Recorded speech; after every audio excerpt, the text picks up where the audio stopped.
suis obsédé par le temps qui passe, je suis obsédé par une certaine étroitesse de la vie. Et donc je voulais des personnages qui sont un peu comme moi. Mercury Baby, c'est un condensé d'histoires d'amour à l'aube de la fin du monde.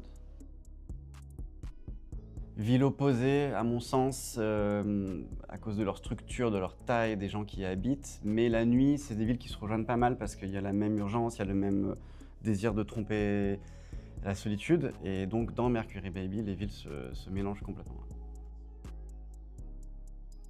Non, mais je suis obsédé par le temps qui passe, je suis obsédé par une certaine étroitesse de la vie. Et donc, je voulais des personnages qui sont un peu comme moi, qui sont dans une panique, une urgence permanente. Et donc, dans Mercury Baby, il s'est passé quelque chose et le temps accélère, les jours rétrécissent et donc il y a un compte à rebours tout au long du roman. Oui, la sociologie c'est punk. Je pense que toute personne qui cherche de la connaissance, qui cherche la vérité, dans un monde comme le nôtre qui est plutôt bête et qui est plutôt anti-intellectuel, je pense que la sociologie est immédiatement contre-culturelle et donc punk. Le point Nemo, c'est un point dans le Pacifique Sud, qui est le point le plus éloigné de toute terre émergée.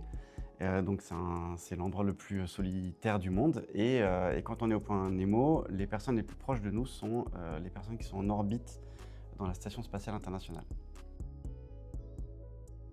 Mauvaise idée de devenir parent quand il n'y a pas de perspective d'avenir.